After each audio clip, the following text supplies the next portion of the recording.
What's up, y'all? My name is JR, and for those of you who don't already know, I'm a huge movie and TV nerd. If you're new here, I appreciate you taking the time to check out my channel. I hope you'll consider sticking around and joining the film community I'm trying to build here on YouTube. So in today's video, I'm going to be giving my reaction and review of Zendaya's latest feature film, Challengers.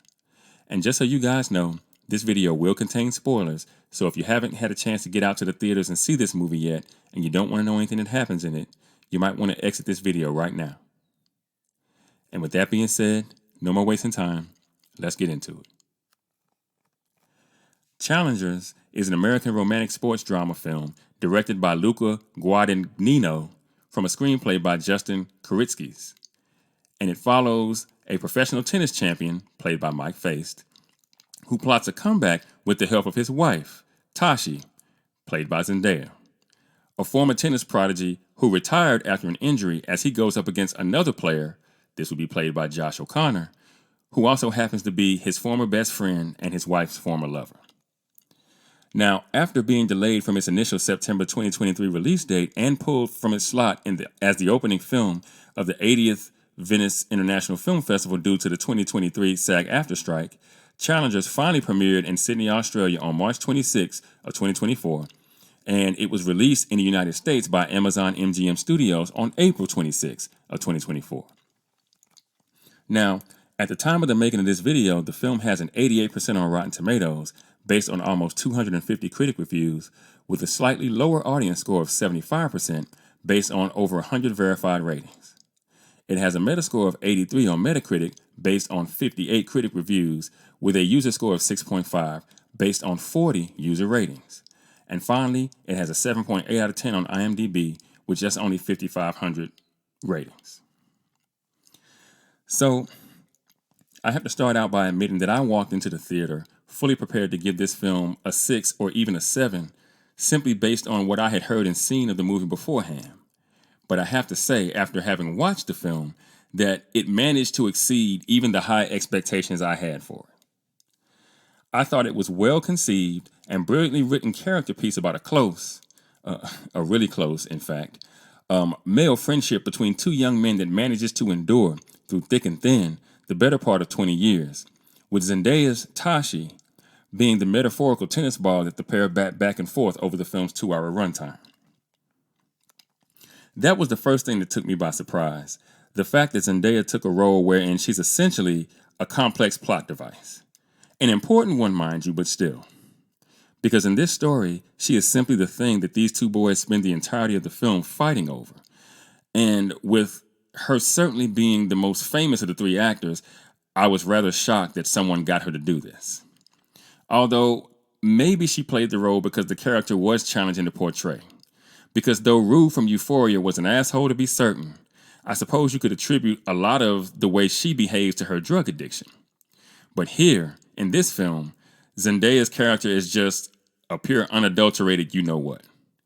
I mean, seriously, all she did in this film besides play tennis in the early going was hop in and out of the bed of these two best friends, playing them against each other all the while, though she tries to convince herself otherwise, maybe until the very end of the movie. Now, she starts off by, indulging in what appears to be a potential threesome with the pair after a tennis tournament when they were teenagers. But, it's unclear if there was any sexual contact other than kissing, and most of the kissing was done by the two boys who were kissing each other for most of the time. But, I digress there. I didn't think we needed all that, but okay. Then we skip forward a bit to find out that she chose Patrick and that the pair are dating, even though it was she and Art that chose to go to college and play at Stanford instead of following Patrick and going pro. It's there that Art tries to pry her and Patrick apart so that he can have her, no lie, by telling her that Patrick doesn't love her. To which Zendaya's character defiantly asks, "What makes you think I want someone to love me?" And I want you to keep that in mind as we kind of go through how the events of this movie kind of play out, because that was something really important that turned out to be extremely important, in fact. But soon after, Patrick comes to visit the pair at Stanford, and when he does, he and Tashi get into a huge fight right before one of her matches, because deep down, he realizes that she doesn't see him as her athletic equal. So, in a huff, he boycotts her match, which seems to make her angry to the point where she, I guess, plays angry, and this is where she injures herself. So you see, she ends up married to Art in the present with a child as he tries to make a comeback from an injury of his own. And it's all because she blames Patrick for her injury, or at least that's the way it seems. And for the fact that she never realized the dream of going pro. The dream she put off in order to go to college and get a degree first. So it appears she settled for Art, her second choice, the man who would love her, so much that he allows himself to constantly be emasculated by her. The player-coach couple really do have quite an unorthodox relationship. One where she essentially tells him what to do on and off the court, and he simply does it. Because you can tell he desperately seeks her approval.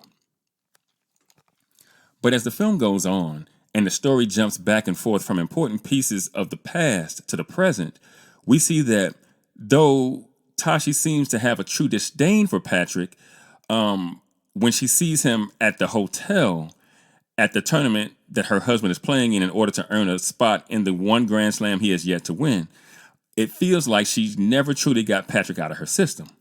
Because again, it was only the fact, or at least I think so, that she blamed him for her injury that they broke up to begin with. And in fact, to prove it, once it becomes clear that Patrick and Art are on a collision course at the event's final, she offers to sleep with Patrick if he will lose deliberately to Art so that he can finish out his career on a high note. You see, Patrick's career must have flamed out at some point, and despite apparently having rich parents, he seems to be down pretty bad, because we see him sleeping in his car at the country club where the event's being held, and also, sleeping with strange women because he can't afford a hotel to stay in for the event. No doubt because the writer would have us believe that it's Tashi that is the magic that made Art an athletic success, and that Patrick's ambitions have suffered because he didn't have her to guide him. He even goes on to say as much to her before the final match when he pulls her to the side and finally asks her to coach him.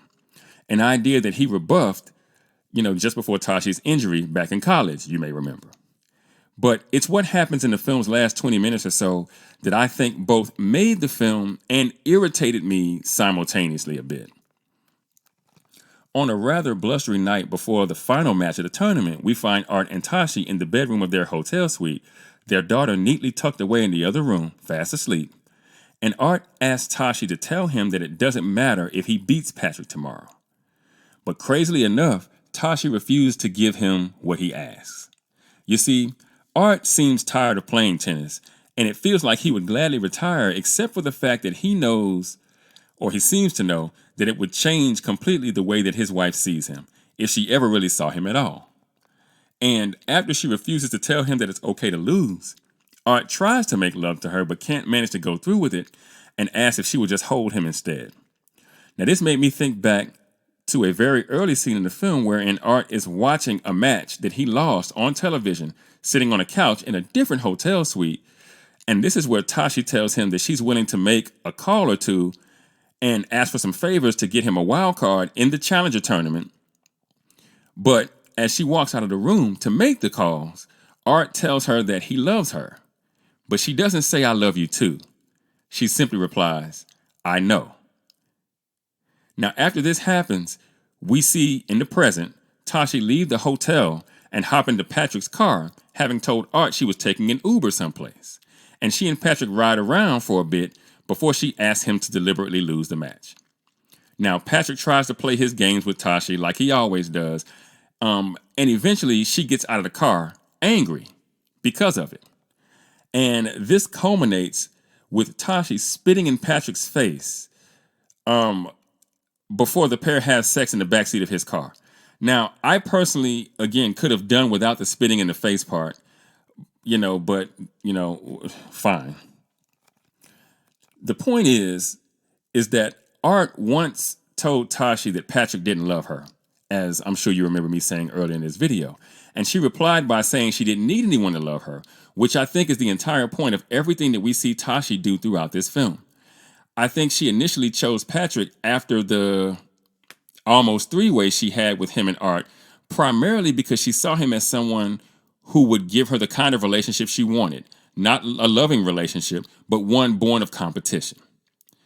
And poor Art loved her so much that he would do anything, including allow his wife to be his coach and continue playing a sport long past the point at which he wanted to stop, because he simply wanted to please her. He was a nice guy, and Tashi didn't really seem to respect him.